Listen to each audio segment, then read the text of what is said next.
So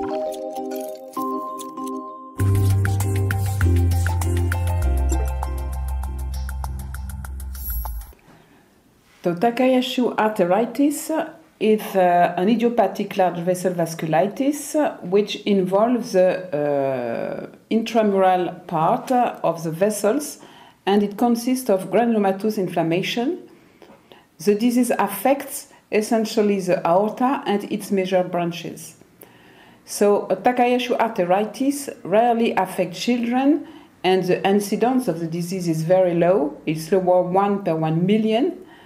But even it does occur in infants, so we have to think about this disease, even it's very young infants, because it has been described in infants from 1 month to 40 months. So Takayasu arteritis is most often a primitive disease, but other diseases may be associated, essentially tuberculosis, but also inflammatory bowel disease, or also chronic recurrent osteomyelitis have been described. So the diagnostic delay is in general rather long.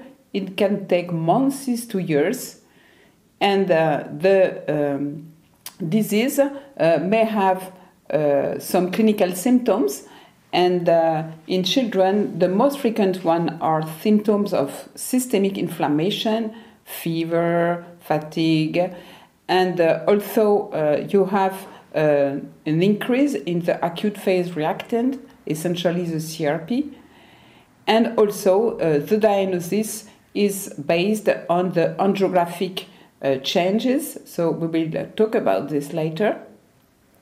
So the general prognosis of the disease is serious, and especially because the disease makes injuries in the cardiovascular system, and this can lead to aneurysm, stenosis, fibrosis, and also thrombosis.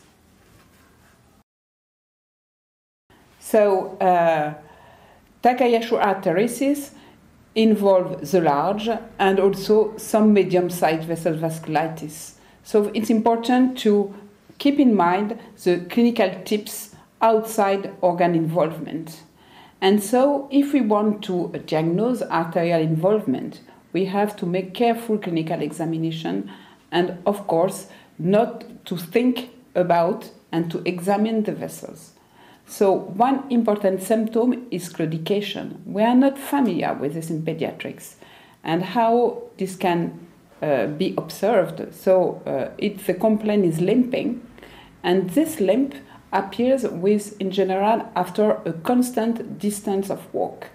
And this refers to insufficient blood supply because the caliber of the artery is narrowed, and so the blood cannot arrive to the organ. So this is something important.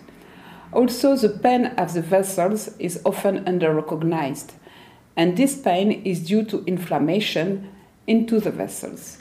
And for example, you may have carotodynia, you may have angina, thoracic pain, or abdominal pain, and this is important also to keep in mind and to recognize. To auscultate the vessels, it's also important because we can find some murmur and at the arterial sites, but also we may hear heart insufficiency. To take the blood pressure is something very important, and to take the blood pressure at the 4 members. This is very important, so you have the measurement and you compare the blood pressure at every member. And also to palp all the pulses, and just you can detect asymmetry of abolition of the pulses. So this is very important, and it is the basis of the clinical exam if we want to diagnose Takayasu arteritis. So where are the vessels involved? So an important thing is that in pediatrics, the most frequent involvement is the abdominal aorta, that you can see that it is involved in almost 90% of cases, and the renal arteries are the most frequently involved in 67% of cases. Of course, there are other territories, but they are less frequently involved.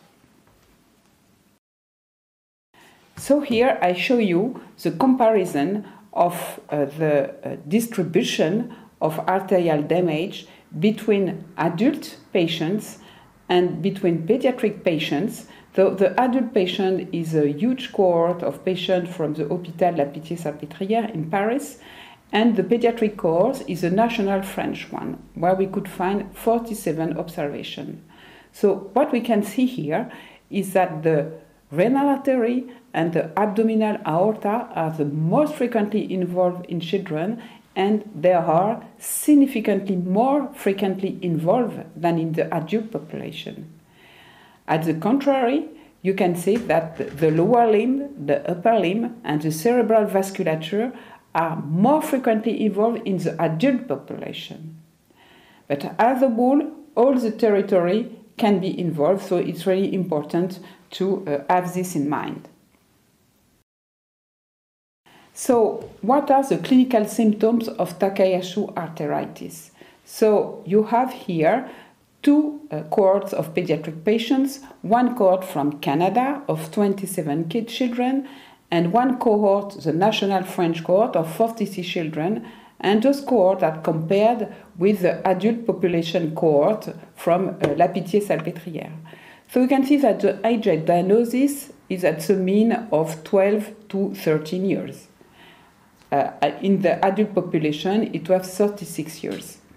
So you can see that the women are more frequently affected than the men.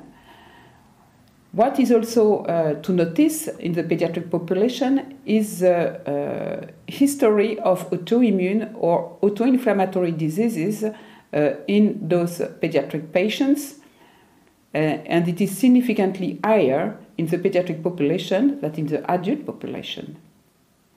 If you look at the location of the inflammation, you can see here also the distribution, which is really important to have in mind.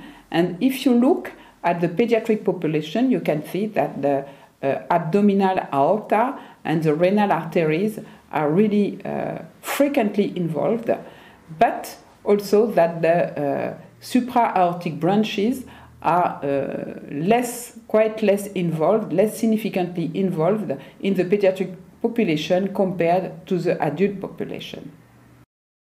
So, as a consequence, the upper limb claudication is more frequently encountered in the adult population compared to the pediatric population.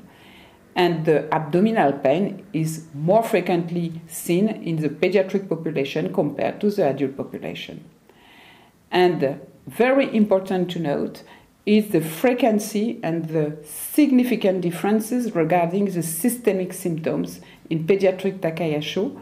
And you can see the frequency of fever, weight loss, asthenia, malaise, arthralgia, and arthritis in the pediatric population compared to the adult population.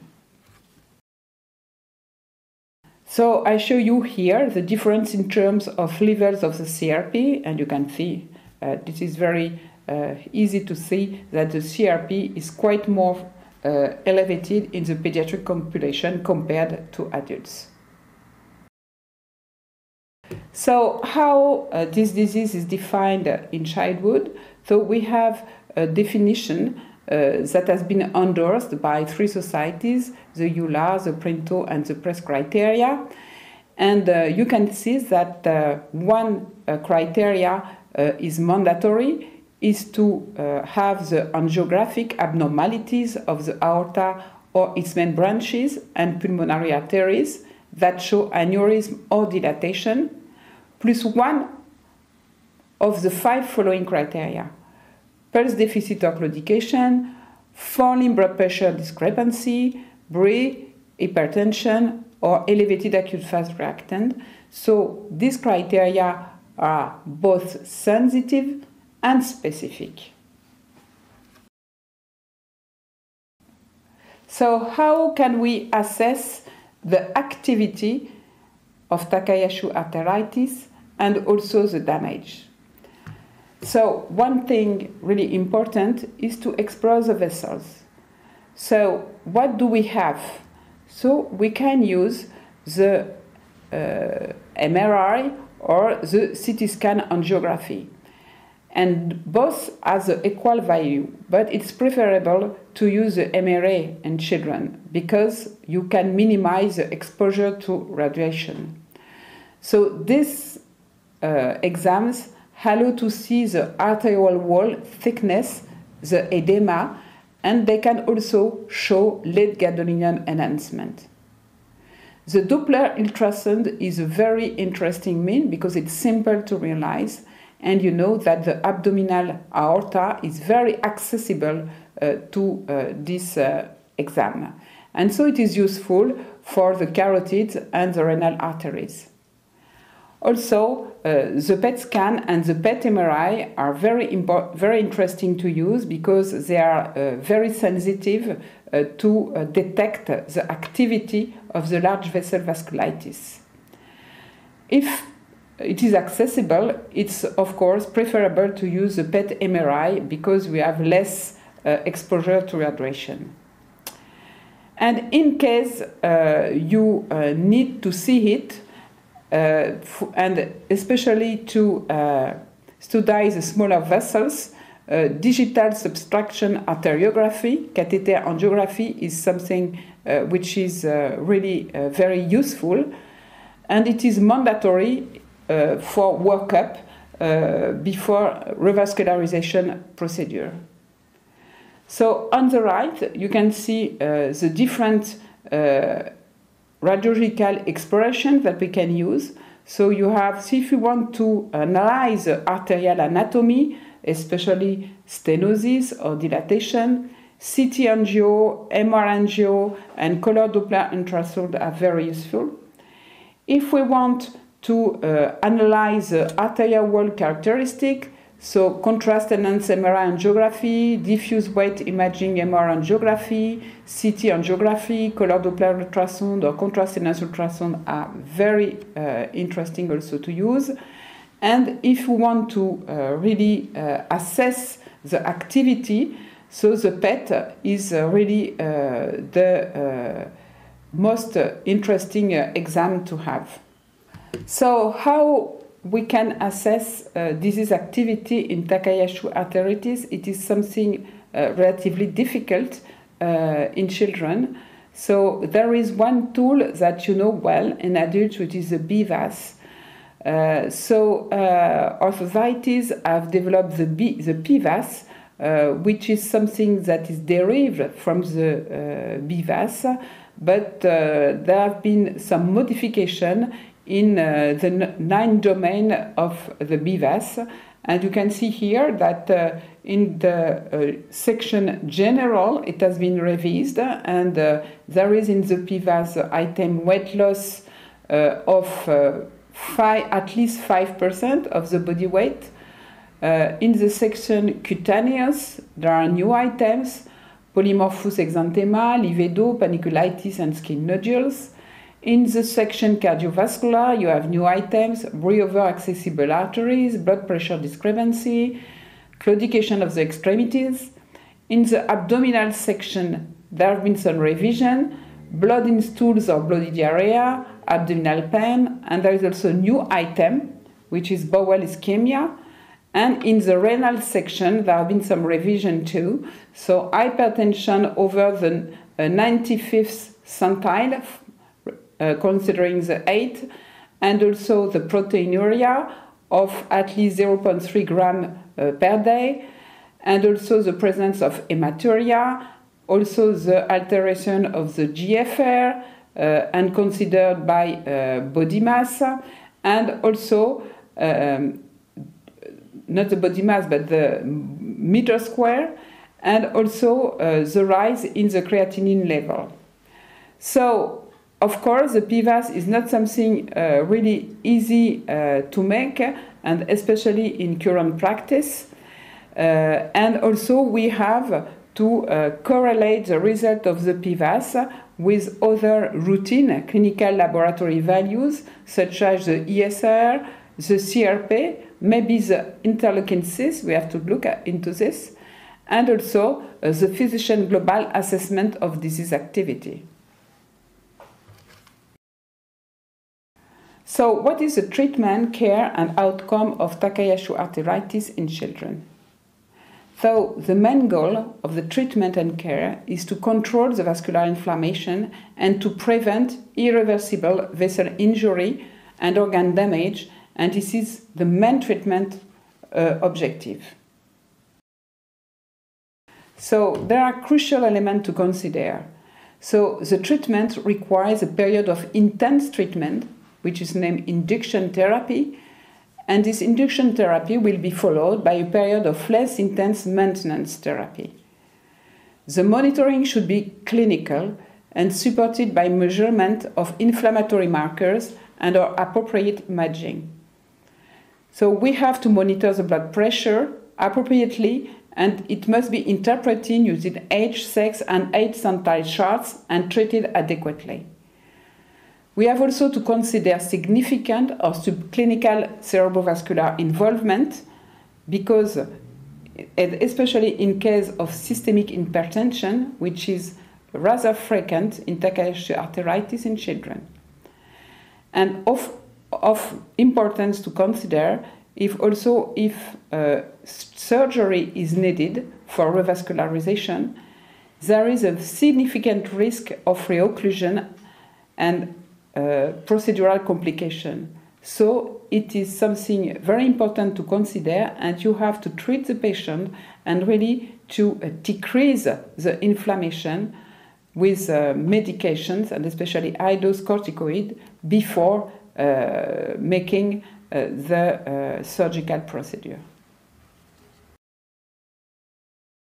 So important also to consider are the definition and selected terms used in the recommendation for Takayasu arteritis.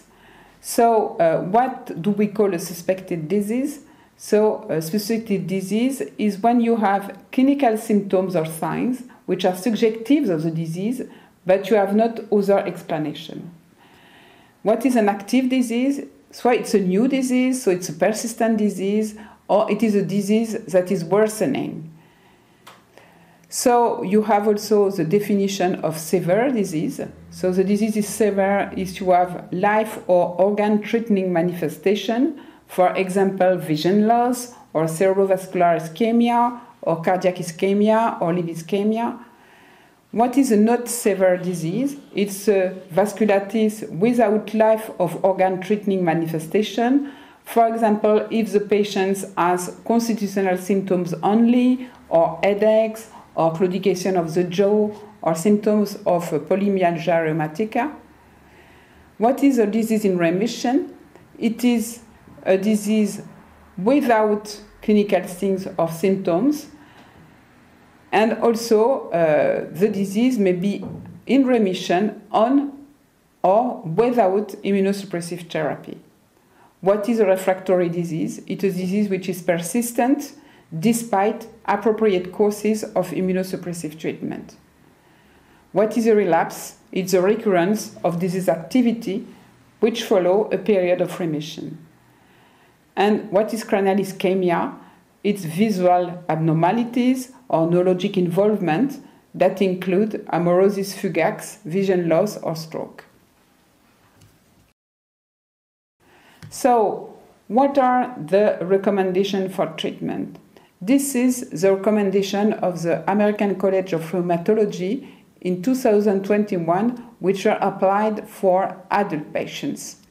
So, if you have a patient with active Takayasu, but who is not yet in immunosuppressive therapy, you have to treat him, and you will use high-dose daily oral glucocorticoids, and you had at the same time a non-glucocorticoid immunosuppressive agent like methotrexate, azathioprine, or, but this needs to be more discussed, anti-TNF inhibitors.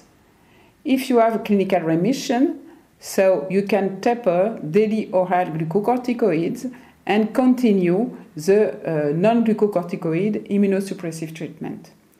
If the patient is not on remission, you have to consider third line of treatment, and it will include biotherapy like anti-TNF or tocilizumab.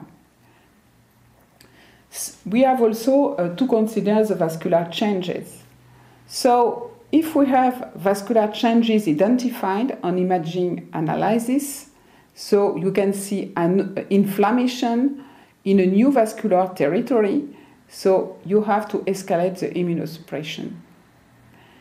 If in spite of this escalation, the patient progresses to ischemia, so you have to think about surgical intervention. If you escalate immunosuppression, but finally you don't have ischemia, you have to continue the treatment and continue to monitor your patient. In another case, if you have regression of existing vascular lesion, there are two situations. The patient is symptomatic and you have findings of active disease on imaging, so you have to escalate immunosuppression.